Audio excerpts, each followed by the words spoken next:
Hello everyone, कैसे हो आप सब। आई होप आप सब बिल्कुल बढ़िया होंगे। हमेशा की तरह आज मैं एक बहुत ही इंटरेस्टिंग स्टोरी लेकर आई हूँ और उसका ट्रांसलेशन करेंगे और जो भी डिफिकल्ट वर्ड्स होंगे उन सब के मीनिंग भी आपको बताते चलूंगी। और आप अपनी तरफ से क्या कर सकते हो कि जो भी नए वर्ड्स आपको सीखने को मिलता है उसकी एक डायरी बनाओ और हर दिन 2, 3, 5 जितने भी वर्ड्स आपको एक स्टोरी से सीखने को मिलते हैं उसे नोट डाउन करते जाओ। इससे क्या होगा, at the end of a week और अ मंथ और a year you will have number of words जो आप ऑलरेडी सीख चुके होंगे। तो इसी के साथ हम स्टार्ट करते हैं।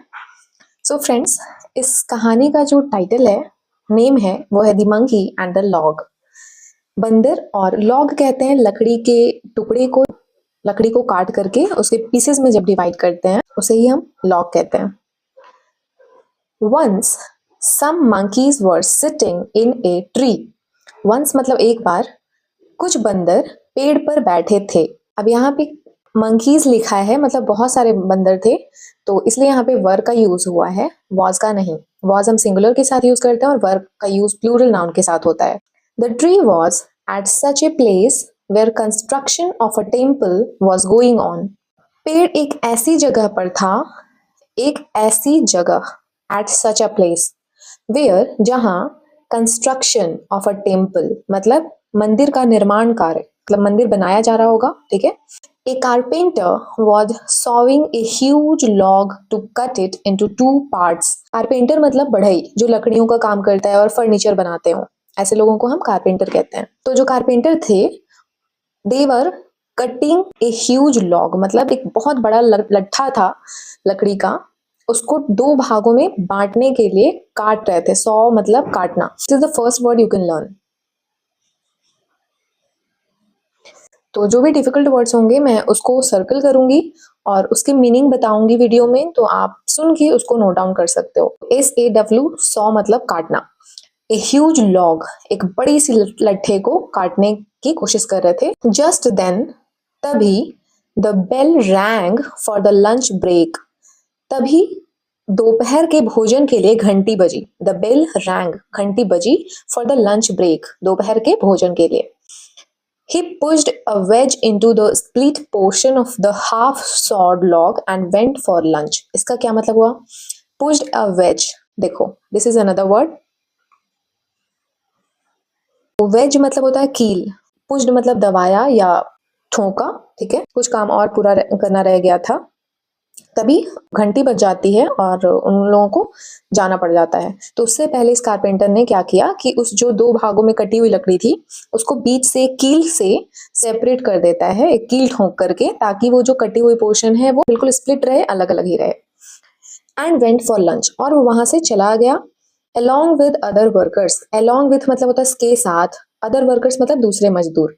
तो ये दूसरे जो लोग वहां पे काम कर रहे थे, जो भी दूसरे मजदूर, उनके साथ वो दोपहर का खाना खाने चला जाता है। When, जब the monkeys saw that there was nobody around, they jumped down from the tree and came near the temple. जब बंदरों ने देखा कि आसपास कोई नहीं है, around मतलब आसपास, nobody मतलब कोई नहीं था, they jumped down from the tree, jumped down, jump मतलब कूदना, down मतलब नीचे, वे कूद कर नीचे आ गए, and came near the temple, और मंदिर के पास आ गए। पेड़ से कूदकर वे लोग मंदिर के पास आ गए। They began to play with the tools lying there. वे लोग वहां पड़े औजारों से खेलने लगे। Lying there मतलब वहां पे जितने भी औजार, जो भी टूल्स थे, उन सब टूल्स के साथ ये सारे बंदर खेलना शुरू करते हैं। One of the monkeys, अब जब भी आप किसी सेंटेंस में के स्टार्टिंग में, बिगिनिंग में one of, some of, none of ऐसा कुछ देखते हो लिखा हुआ, तो उसके बाद जो भी नाउन आएगा, जैसे वन ऑफ द, तो वो नाउन के साथ हमेशा एस लगा होगा, मतलब वो नाउन हमेशा प्लूरल फॉर्म में आएगा।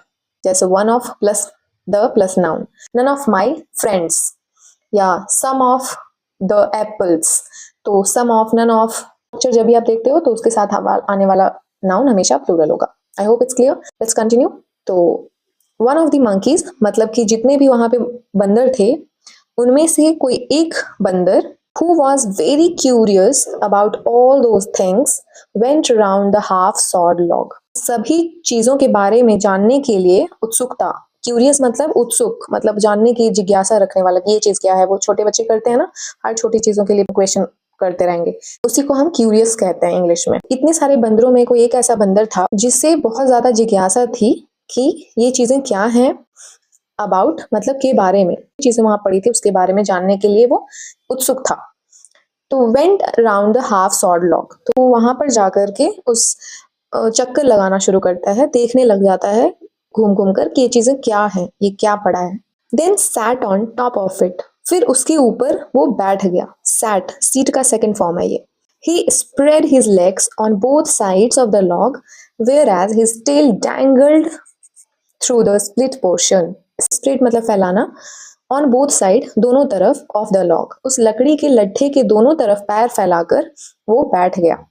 Whereas जबकि his tail dangled through the split portion, जबकि उसकी जो पूंछ थी, उस बंदर की पूंछ थी, वो स्प्लिट पोर्शन मतलब वो फटी हुई जो लकड़ी की का जो पोर्शन था ना, जैसे मान लो कि इस तरह का कोई लकड़ी का लट है और उसको बीच से ऐसे काट दिया गया आधा, तो ये बिल्कुल ऐसे सेपरेट हो जाएगा ना, बिल्कुल